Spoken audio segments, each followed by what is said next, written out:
Matrica ir vėl negražiai elgėsi. Blet, pradeda fantazuot. Pravažiavau autobusą, žinai, nuo kareivių stotelės. Sako, išlipk ir pasiūlyk vairuotojus išrinkti autobusą. Blet, jie ten, supranti, jie visiškai pagarbos nejaučia. Taip aš juos padoksinau.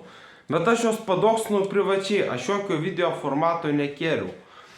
Manęs paprašė ir aš pagalvojęs, pasikalbėjęs, pasakiau tam tikrus duomenis.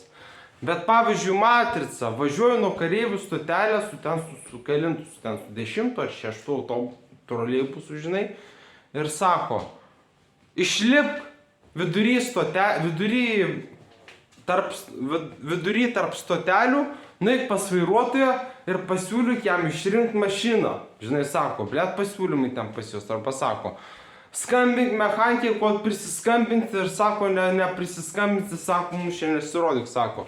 Davai skambini tam pažįstamui, Mehui, sako, skambink Mehui, kol prisiskambinsi, o jeigu neprisiskambinsi, tai tipo, tu čia mums nedraugas. O tokie dalykai. Ir dar ką norėjau pasakyti. Šiandien aš pramiegojau Karoliniškių adventistų bažnyčios jubiliejų. Karoliniškių adventistų bažnyčios jubiliejų pramiegojau.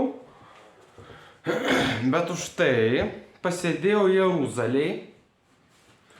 Pažiūrėjau ten tos mašinos gedimus. Ir ką aš galiu pasakyti, penktadienį, kai valiau poliklinikos pirmą aukštą, kai pradėjo leisti vandenį, aš patikrinau siurblį. Siurblys nesiurbė.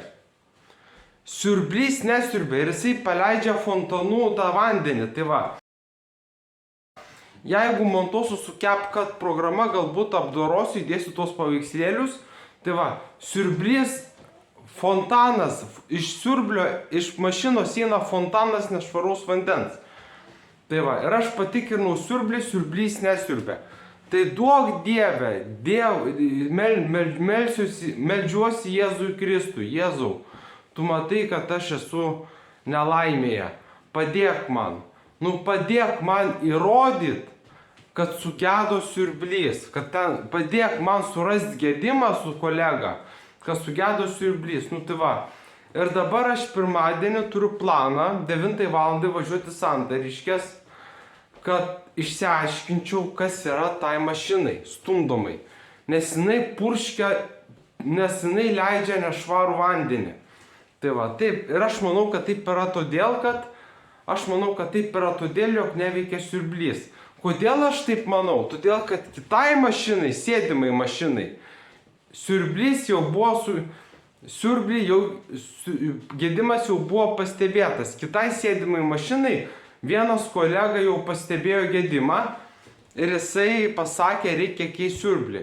Šitoj mašinų jau 3 ir 4 diena aš negaliu su ją naudotis, todėl kad neleidžia vandenį. Bet kas įdomu, kai jinai leidžia vandenį, aš patikrinu siurblį, siurblys nesiurbė. Bet mane apkaltino, mane vienintelį kaltina iš visų, nes sako, kolega dirba, jam gerai, o tau neveikia. Sako, tai tu, sako, nemoki dirbti, sako, mes tave atleisim. Tai va, duok Dieve Jėzau Kristau, prašau, kad pavyktų išsiaiškinti gedimą, kad pavyktų nustatyti gedimą, kad gedimas būtų svarbiausia pašalintas ir aš galėčiau toliau pusę metų dirbti šitam darbe ir susitaupyti kompiuteriui. O Matrica sako, kas tau davė teisę rašyti šitam kanale, kas tau davė teisę screenshotint. Visų pirma, tai toksai naudotojas iš Discordo vardu Toru mane įžeidinėja ne keiksmažodžiais, bet mane įžeidinėja, sako, tu storas tinginys, paršas, nemoki to daryti, jis mane įžeidinėja. Mano konstitucinė teisė yra į orumą. Aš turiu teisę būti orus ir niekas neturi teisės manęs įžeidinėti. Todėl Torų komentarą aš nufotografavau, iškirpau ir patalpinau į Twitterį, kad užfiksuočiau, jog jis mane įžeidinėja. Tai va, Kas mane įžeidinėsit, visus fotkinsiu ir dėsiu į Twitterį. Visus, kas mane įžeidinėsit. Ir dabar meldžiu Jėzaus Kristaus, kad pavyktų nustatyti, kad pavyktų pašalinti tos mašinos gedimą. Nes mane kaltina, kad aš vienintelis ją nemoku naudotis. Tai va, ką norėjau pasakyti. Dėl tos plovimo mašinos. Vienas kolega jau pastebėjo gedimą bendrai mašinai ir tą gedimą jau sutvarkė. Šitai mašinai kartojasi ta pati situacija. Rankinė plovimo mašina leidžia vandenį, tai vadinasi, jinai nesiurbia.